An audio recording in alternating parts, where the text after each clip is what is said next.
Hey guys, so Katie Joy's got herself some trolls. Somebody has sent her a message from a car dealership, or saying they're from a car dealership, and Katie Joy got a little bothered by this.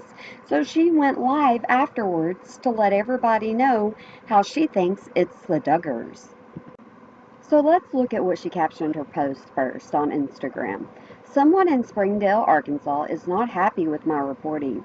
Today I have received calls from ADT for home security and a text message from a dealership in Springdale. My phone number is known by multiple sources. However, I changed my number a year ago, so the number listed online for me is not mine. This means only someone that knows my number gave my number out. I don't give my number to all of my sources. In fact, only a small handful of people have my actual number. It amazes me that when someone is upset with reporting, that they resort to spamming email and filling out requests for me online. I also get a ton of spam for conservative websites to my email. Just another day in my life. Hello to whoever is annoyed. FYI, I know you are a Christian and this behavior is very unchristian like. Also, FYI, there is basically a blizzard going on in Springdale today, so if someone wants me out on the slippery roads, I won't be able to make it to the dealership since I'm about 10 hours away. Hey guys, okay, I'm in the process of rendering my video on Anna, but I wanted to share something with you from someone that knows the Duggars that I talked to today after I got those messages. So I posted earlier that I got some text messages and they had like my make of my car, and it was from like a car lot or from a car dealership in Springdale saying that they I'd filled something out on Kelley Blue Book and that I should come down to the dealership to come look at the car. Well, I Googled the phone number that those text messages came from, and they weren't from that. The number that was texting me was not the number of that dealership in Springdale. So I don't know who it was, but the phone number was attached to the same burner number software that sent those that I sent to you guys, that I showed you guys earlier. So remember a couple months ago I shared those text messages of someone by around the Duggars and basically saying that like if you speak out against the Duggars, you know, you can be like basically be. And I'll tell you, I don't remember what someone asked the VoIP. I don't know what they're using. I know the name, I just don't know, like, I don't want to misspeak, okay? So anyways, I'm just sharing this with you because I spoke to someone who knows the Duggars, and basically what they told me is that when the Duggars get cornered, they will frequently start smearing the people that are reporting the truth about them. And they do it in a variety of ways. And the person told me that Josh Duggar has admitted to them of using burner phones and having ways to mask their phone number so that they don't appear a certain way. So I'm not saying that this is them, but the tactics are very consistent with how they behave, because someone who knows them said that this is what they said. They're not going to answer your accusations. They're going to try to put the ball in your court and say that you need to focus on your problems, Katie. They're gonna start calling me they're gonna start going after my credibility. She said, and they said that's what they're doing. This person says that it's happened to them and their family for years by them, especially when they stood up to the Duggars. So they said, what I'm guessing is how they're trying to marginalize you is by saying that you're a lost person who needs God, and that is what ungodly people, and this is what what I'm doing is what ungodly people do, and that would be a talking point that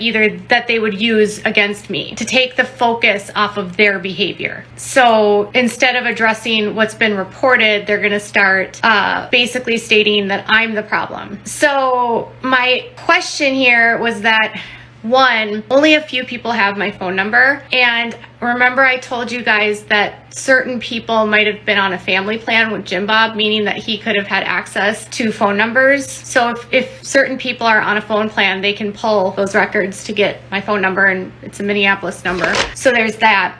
But anyways, the last few days, there's been a lot of on me, and it's legitimate. Some people are legitimately upset, and I'm not talking about those people, but they are being manipulated by the narrative that's being put out about me, that I don't have God, that you need to pray for me, that you need to pray for my soul. And they're trying to they're calling me the when I'm the one that's just reporting on the abuse and reporting on the cult, okay? And this is like cult-like behavior, because that's basically an expert named Don Vinoy, who wrote a book on Bill Gothard, that basically says that the tactics that are happening to me are the tactics that they use against anyone that speaks out against the IBLP, and it's tactics that people within the IBLP use against people that are speaking out against them. So it's interesting because I don't think anything is coincidental. All these accounts that have been commenting, and I'm not talking about real accounts, I'm talking about there's all of these accounts that have been commenting that have like a cat or a dog, or they're a knitter, or they're a crafter. They're relatively new accounts. They are supposedly followed by a zillion people, which you can pay for, but it's always like an anonymous account, or it's a blank account that's brand new and is only following me. And the interesting thing here is that some of my followers are getting these same people that are trying to follow them too, that have private accounts. Other people that have spoken out against the Duggars. I spoke to one today who told me on their private account, all of these weird fake accounts, the cats, the dogs, the knitters, the jewelry people, the blank accounts, they're all trying to follow this one person who spoke out against the Duggars that knows them, and they thought it was bizarre. And I was like, are they all cats and dogs and like knitting? And they said yes. And I'm like, and do you block one and then does a new one show up? And they said yes.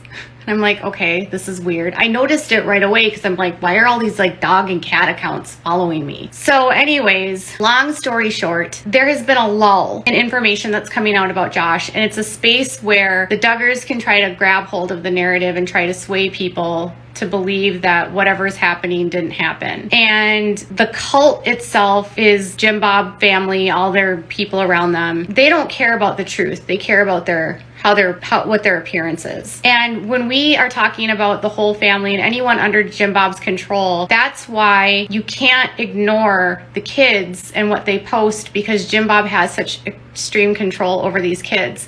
So yesterday, Jessa happens to post a Christmas video with sweaters, which is really weird. Why didn't she post this in December? She has posted other videos since. It's a very bizarre video to put out. Every other year she's posted this on the exact time frame of when the party happened, but she waited until February 2nd to post the video. The video happens to have Lauren and Josiah in it, which has been this huge question publicly, is are they splitting up? So it answers that question. And then it also shows Anna, who's smiling and her kids are winning a contest and everything looks great, trying to squash rumors that there's some sort of rift within the family. And then as that's posted, the very next day, Anna posts on Instagram. It just doesn't, if people can't see how this is put together, and then you've got Amy literally telling people that she's praying for my soul today. She's praying for my soul because I don't have God, which is ironic because if I were Amy, I would be praying for the victims of Josh's crimes and all of the people affected in the cult. I would be praying for the judge who had to see all of this content. I would be praying for the prosecutors and all of the jurors that had to be put through the trial. I wouldn't be worried about somebody that's reporting on the trial and on the cult. That would be the least of my concerns. That's not who I would be praying for. I would be praying for the victims. I don't need prayers. And even if I had faith, I want to share something with you because the people that I speak to are very religious. And this person said this to me, and this person's a fundamentalist Christian, so bear with me, but they said the facts are the facts and the behaviors are the behaviors. It doesn't matter what your spiritual state is in my opinion about how you view these things. It doesn't matter if you have people from all perspectives that view these things the same way that you and I do. That's where the major disconnect from them comes in.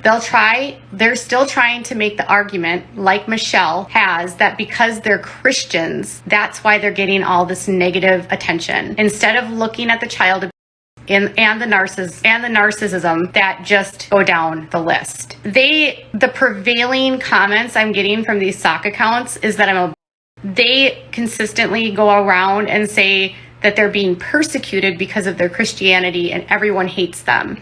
And nobody's family that literally protected a pedophile. People are literally calling out a family that protected a pedophile and reporting on the story. And me, along with other outlets, are reporting on it. Like NBC News is working on a piece. Amazon is working on a piece. I'm not alone in this. Everyone is pretty much in agreement that this cult is abhorrent. And this is what this person says. You're talking here for people that are even Christians that think this stuff is abhorrent. Everyone does. That's why even prisoners like Josh's behavior is the worst of the worst. But some of them are not Christians for sure, but it's all different perspectives. And then they said this, I would bet, Katie, that if your relationship with God changed in any way from what it is right now, your perspective on all of these facts that you've researched, working on for the past several months, would not change at all. And it wouldn't. If I had faith or if I didn't have faith, my opinions on what Josh did and how Josh